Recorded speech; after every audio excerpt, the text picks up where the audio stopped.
So a serious incident can take the whole business out in an afternoon. And that's why I keep pulling it back to survivability rather than security. AML failures, they cost you fines and reputation, but cyber failures can cost you the ability to operate at all. That's Jane Frankland MBE. She's an entrepreneur and author who spent nearly 30 years in cyber. In fact, she's one of the most respected experts on it in the world. She spent years building and advising businesses and turning cyber risk into plain language that leaders can understand. As we continue our cyber mini-series here on the podcast, Jane and I had a wide-ranging conversation. We looked at the difference between cyber and other forms of compliance, why the field needs more people with unconventional backgrounds, and why the key to understanding cyber could lie in a mid-century psychological model. Sitting in for Hanya Cyber today, I am Marlene Gerlinger, and this is BCG on Compliance.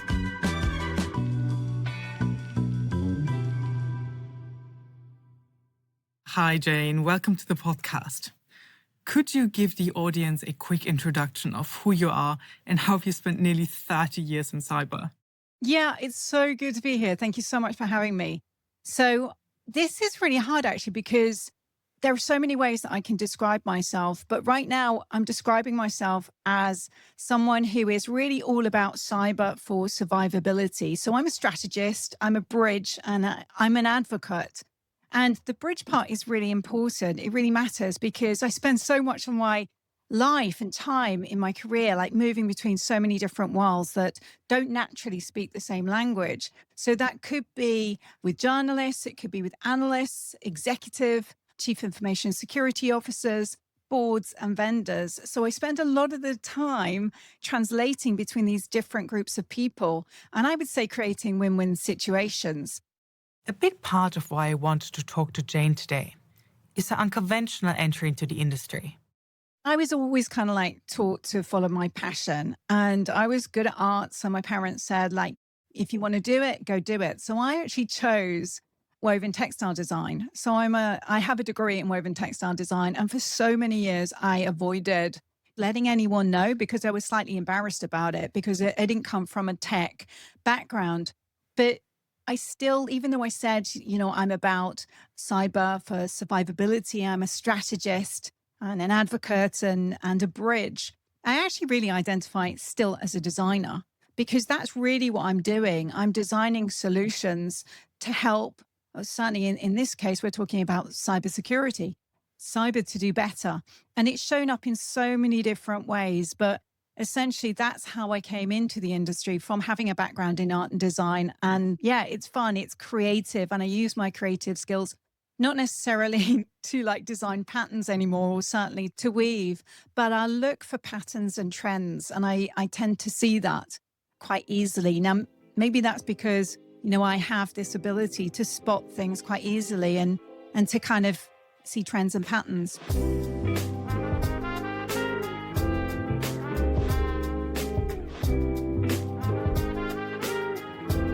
So if you were to design a corporate governance structure completely from scratch, where does cyber risk sit within the compliance function? Well, I would say, first of all, actually, cyber risk would not sit in IT and it would not sit in compliance either. I'd actually put it in two places at the same time as well. Now, this sounds really complicated, but kind of hear me out. Governance lives at the very top in leadership. So that's really with the board because they have the ultimate accountability, but it also sits halfway up a model. And I'm going to talk to you about this model because it's based off Maslow's hierarchy of needs through a cyber lens. After leadership, you have culture, but that's where the structure and the authority and the decisions are really concrete. The way that I see it is both right at the very top of the house, and it's also a load-bearing layout right in the middle. Can you then give the audience an example of what healthy cyber risk culture looks like in practice? I would say it's where somebody actually has the ability, or employees have the ability to raise an alarm. So they know who to contact and they feel safe doing that. Because if they don't know who to contact, they're going to fall flat on their feet. The detection tools will pick up the actual attack that's happening. But it's going to take time to find out, well, who actually is responsible for it. So they need to know who to call, and they also need to feel safe doing that. They really need to understand that bad news can be received really well, and they need to feel really safe. So that's where the psychological safety comes into it. If you don't have any of those things, you won't have security embedded throughout the organization as culture. That's a great way to put it, Jane. From your perspective, who is responsible for building that culture that you just described? Yeah, leaders are responsible. It really starts with leaders, full stop. If you don't get it there, you are fighting a losing battle. One of the driving ideas behind the Cyber mini-series is the understanding that right now we're in a very unique moment. While other compliance aspects are still important, the threat experience in cyber might be unlike anything we have ever seen before. And people on the front lines are having to deal with very distinct challenges. There's some real common ground with something like AML. Both are about detecting bad actors and moving through your system. Both are heavily regulated, and both live or die on culture and on people actually reporting what they see.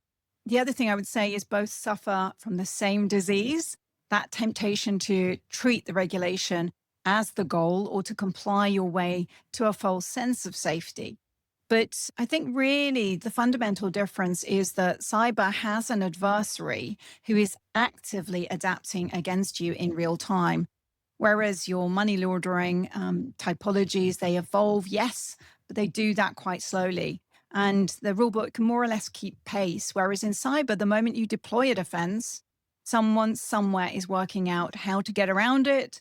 And the attack surface itself keeps expanding underneath you with every single new tool, every new cloud service, and the supply you are on board.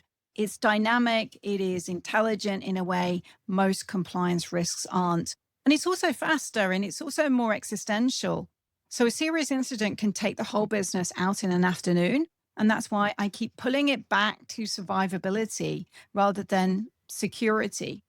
AML failures, they cost you fines and reputation, but cyber failures can cost you the ability to operate at all. They can take out your whole business. And we've seen this happen time and time again. I mean, AI shines a light on everything. AI scales everything. And AI, in this instance, it has poured petrol on that. And if we look at agentic AI, well, that means that the adversary now adapts at machine speed and machine scale. So reconnaissance that took a human team, it could be days or it could be weeks, that can be automated. And I've seen that be done in less than a minute. Phishing is flawless now and it's personalized. Vulnerabilities are getting found and weaponized faster than most teams can patch. It is a huge, huge problem. And then we've got all of the synthetic media as well. So it's just like, well, what can you trust? Trust is under attack. It's really interesting to see what is happening and how we are evolving as cybersecurity practitioners more than anything.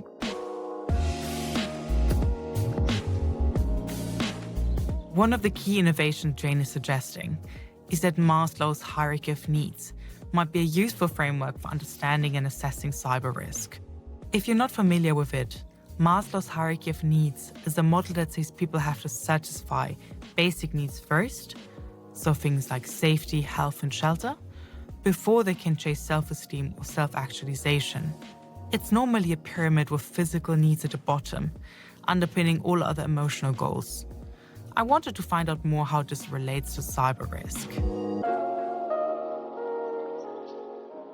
Jane, I'd love to speak about your new book, in which you mentioned Maslow's hierarchy of needs as a framework for understanding cyber risk. How did this idea come to you? From having been in cyber for so long, I'm constantly thinking, why have we got this problem? What is happening here? Why are we not getting on top of this? So for me, it kind of came about from my creative thinking, having the space to think and looking at the industry and where we kind of focus our attention. So typically we're technologists. A lot have come from tech fields and been in technology for a long time. Some have come from military and intelligence services, and some have come from elsewhere as well. Typically, we like to solve or try and solve the problem with technology. It's very easy to buy and it's very easy to measure. And we like to measure things. We like to get caught up in the data and things like that. And we also have pressure to do that as well. But what I see is that because we focus this attention onto the tooling layer, we miss the supporting layers that really enable it to be strong. So coming back to Maslow and my understanding of Maslow and having an interest in psychology and behavior science and things like that, because my whole world isn't cyber. So for me, it's like looking at all of these things and having this problem of like, how can we do better? How can we do better? And so I just kept seeing us focusing our attention on the tooling layer and not building those other layers beneath it to really support it.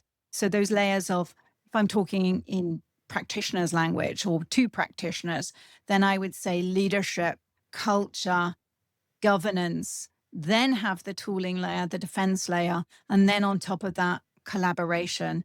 And if I'm talking to executives, then I'm speaking more in the language of outcomes. So I'm talking about judgment, truth, authority, capability, and collective strength.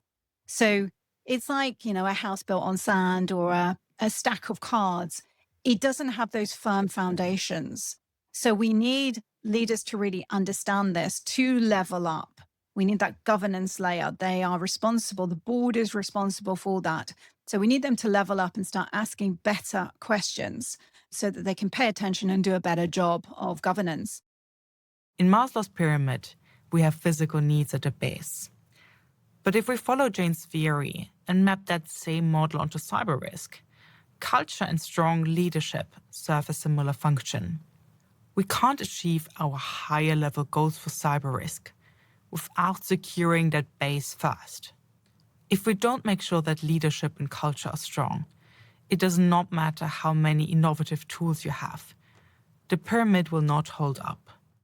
We need leaders to actually make sure that they are building culture that permeates through the whole of the organization, which will help us not just spot attacks and do better and build that psychological safety, and also have that go out into society, into the homes, and keep people safe at homes and their family at homes, as well as organizations. But we need that to happen. If leaders don't do that, culture doesn't get built. And then the governance doesn't get built. And what I see with governance is we have a bit of an accountability issue here. Because when it comes to security, we have accountability. Our name sits on the risk register, but often we don't have the authority. And then that's a governance failure. It's actually organizational negligence. So I'll give you a really good example of this. We're responsible for the risks. We're responsible for patching, but patching sits in IT. So if IT decides that they're not going to patch in a timely manner or whatever, deprioritize it, we're still responsible for that, but we have no control as to whether or not that gets done. And then in terms of reporting lines, if we don't get a seat at the table, if we're reporting on to somebody else, say like the CIO or the CTO or the CFO, which they can be quite typical, the truth can actually get delayed, it can get softened, it can get deprioritized. So the truth isn't necessarily getting up to the CEO, to the board, and for them to actually make decisions, business decisions, risk decisions on them. So that's a problem. The defense layer, I think we do really, really well. We've got so many tools, we've got great innovation, the collaboration and the collective strength layer, which is above that self-actualization layer, if we're talking Maslow.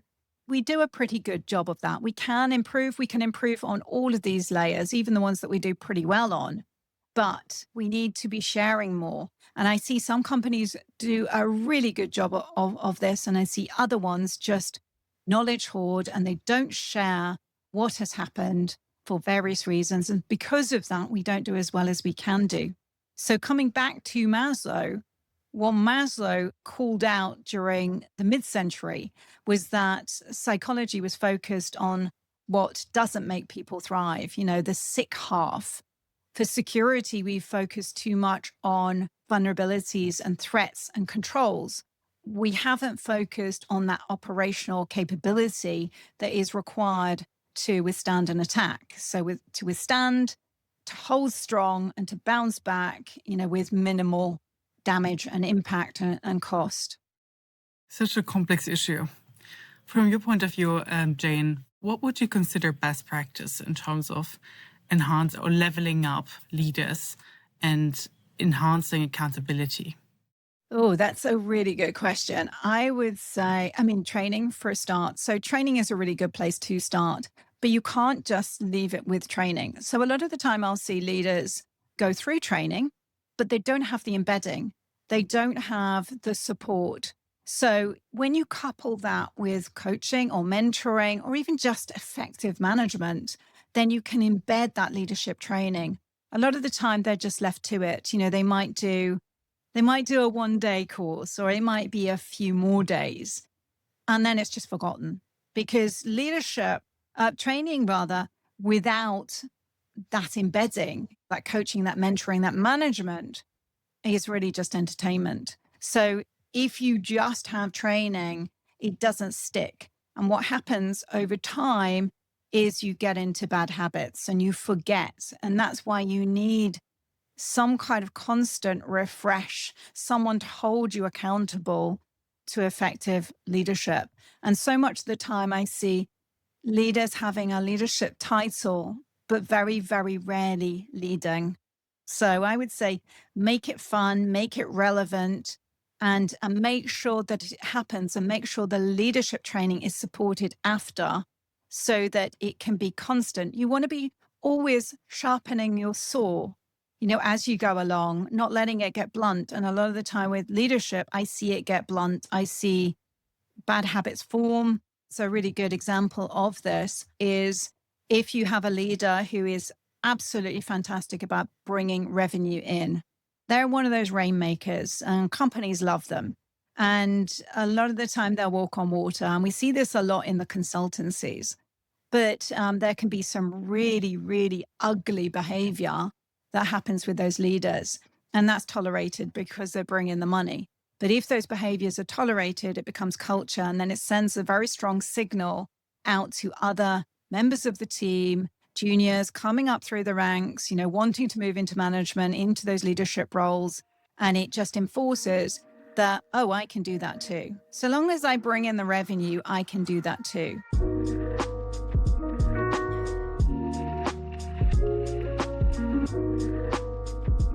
One of the things Jane is passionate about is advocating for more diverse representation in cyber. I've done an awful lot of work in regard to women in cyber, women in tech, and making sure that we're getting more in and we're tackling that so that we can do better business, because really it's not a case of this is the right thing to do, it's the fair thing to do, we shouldn't be doing that. It's actually really good for business. So when you have a more diverse team, if we look at gender and in cybersecurity, innovation increases, revenues increase, profits increase, women see risk in a different way to men. So we do a better job of actually ascertaining the risks out there and feeding that up. There's so many advantages. And then I would say what's good for women is good for men. And women are the canaries in the cage. So if you've got an environment, and remember, environment dictates performance. If you've got an environment where women are leaving, then you can bet the men will leave too. So do you think overall that we may lack some of the diversity of thought in compliance team, rather than just the gender, but also more generally, especially where people maybe come from a business background? From your point of view, how can, let's say, unconventional backgrounds contribute to making cyber or compliance team more effective and resilient? I think that we badly lack it, yes. But you knew that I was going to say that because I've been advocating for this for so long. When it comes to compliance, it's rife everywhere. If you look at the numbers, I'm not going to focus on compliance because I don't have it specifically for compliance, but I certainly do for women in cyber.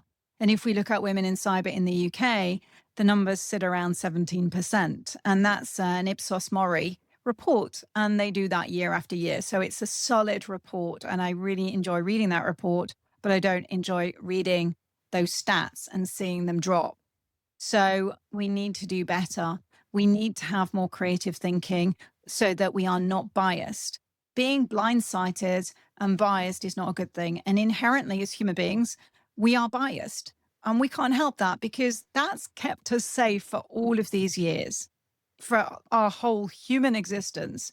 That has kept us safe. But what we need to do is create these different environments so that we can see things that other people can't and not be blindsided, so that we can innovate better and we can create better solutions, better processes, so that we all benefit. So for me, it's really about bringing in a whole range of different people from different backgrounds, from unconventional backgrounds. My background was art and design.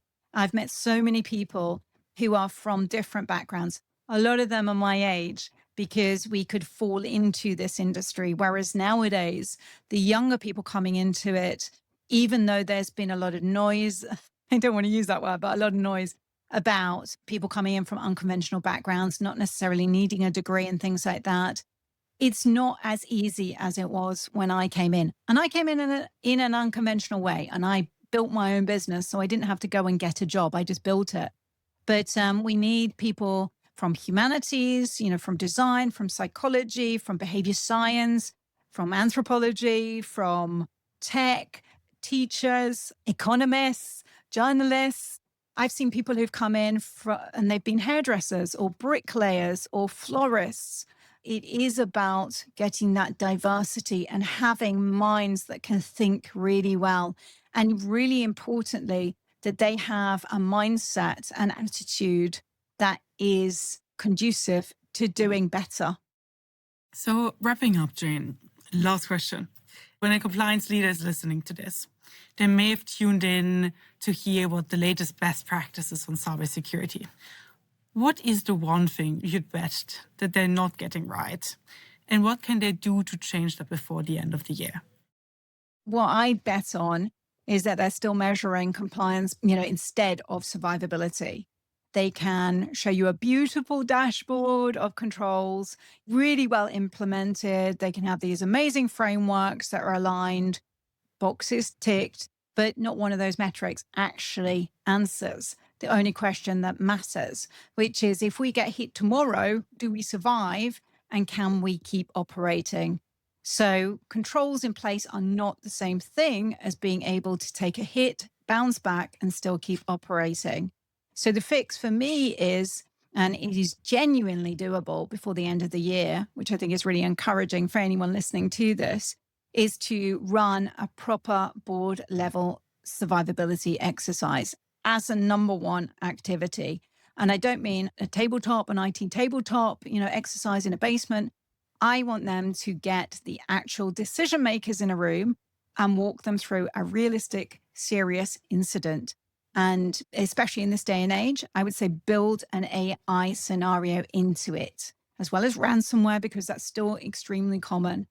And the reason I say build AI into it is because this is our world now. AI accelerated attacks are coming at you. And one of your own agents going wrong, that is something that can easily happen, because the gap almost no board has stress tested is that one. So I would say watch where judgment breaks down, where the truth doesn't travel, where nobody's sure who has the authority to make the call. So that's the one exercise that I would really make sure that leaders were actually getting to do. When was the last time you tested your company's survivability?